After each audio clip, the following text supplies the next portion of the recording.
তাহাজ্জুদ নামাজ আদায় করার উদ্দেশ্যে মসজিদে প্রবেশ করেছিলেন এক যুবক।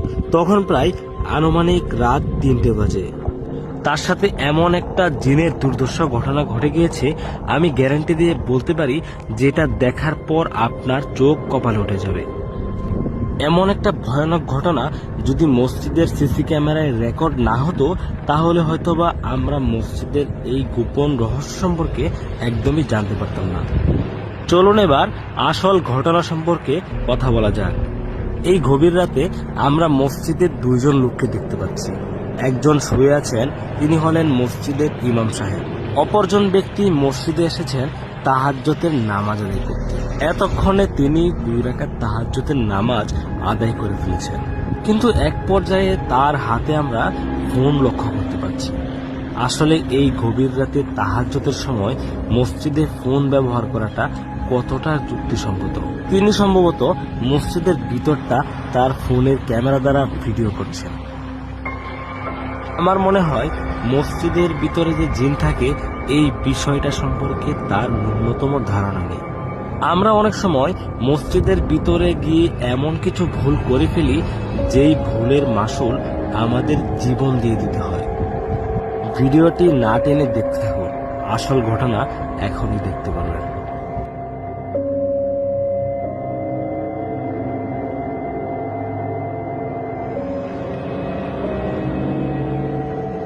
এই যে দেখুন, জিনের মার কিন্তু অলরেডি শুরু হয়ে গিয়েছে। তার গালে কোনো একটা অদৃশ্য শক্তি সজোরে আঘাত করেছে, কিন্তু সে এই বিষয়টা বুঝতে পারছে না তার সাথে এটা কি হচ্ছে। আবারও কিন্তু তার গালে একটা চড় মারা হয়েছে। ভিডিওটি দেখতে থাকুন, সামনে আরো ভয়ানক কিছু অপেক্ষা করছে। জিনের মায়ের খাওয়ার পর সে কিন্তু একদমই বোকা মনে গিয়েছে। আসলে তার চোখের সামনে কিছু নাই, অথচ তার গালে কোনো একটা কিছু আঘাত করছে। সে এটা বোঝার জন্য সামনের দিকে অল্প অল্প আঘাতে শুরু করল। এই যে দেখেন, জিনের মায়ের কারে বলে এমন এক চোর দিছে যে চোরের আঘাতে সে মসজিদের ফ্লোরে যায় পড়ছে। এখন কিন্তু মোটামুটি অজ্ঞানের অবস্থা। মায়ের আঘাতে আর ভয়ের কারণে সে কিন্তু বর্তমানে খিচুড়ি শুরু করছে। দেখেন, মানে উঠে দাঁড়ানোর মতো কোনো শক্তি নাই, মুখ দিয়ে কথা বলার মতো কোনো শক্তি নেই। এর খিচুড়ির আওয়াজে কিন্তু ইমাম সাহেবের ঘুম ভাঙছে। ভাঙার পর দেখেন, মানে হুজুরা কিন্তু অবাক হয়ে গেছে যে লোকটার সাথে কি হলো। এতক্ষণ পর্যন্ত হুজুর তো বিষয়টা খেয়াল করেনি। যখন দেখতে পারলো যে এই অবস্থা, তখন হুজুরও এক প্রকার মানে বাকরুদ্ধ হয়ে গেল যে কি করবে এখন। এরপর দেখেন হুজুর একটা বুদ্ধিমানের কাজ করে, যার কারণে কিন্তু লোকটি মোটামুটি বেঁচে যায়। তিনি কিন্তু আজান দেওয়ার জন্য চলে গেছেন সরাসরি। দেখেন আসলে এলেম কতটা গুরুত্বপূর্ণ। আমরা সাধারণ মানুষ মসজিদে গিয়ে যদি জিনের খবরে পড়ি, তাহলে আমাদের যে কি অবস্থা হবে আমরা আসলে বলতে পারি না।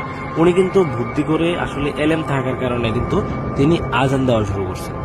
আজানের কারণে কিন্তু লোকটি দেখেন স্বাভাবিক হয়ে গেছে। হুজুর আজান শেষ করে লোকটির কাছে যখন আসলেন, দেখলেন যে এক প্রকার অজ্ঞান হয়ে গেছে। হুজুর কিন্তু তাকে জাগানোর চেষ্টা করতেছে। এখন হুজুরের এখানে কি করণীয় আছে? আসলে এত গভীর রাতে হুজুর কি করতে পারে? এরপর যখন দেখলেন যে তার ফোনটা সামনে পড়ে আছে, সেই ফোনটা কিন্তু হাতে নিলেন। অতঃপর দেখলেন যে কোনো একজন লোকে মনে হয় কল করছিল। তো হুজুর আবার তাকে বিষয়টা খুলে বলতেছে, আসার জন্য বলতেছে। তো এই হচ্ছে অবস্থা। তো এই ভিডিওটির মাধ্যমে আমাদের একটা বিষয় শেখার আছে যে আমরা মসজিদে গিয়ে কখনোই এই ধরনের ভুল কাজগুলো করবো না।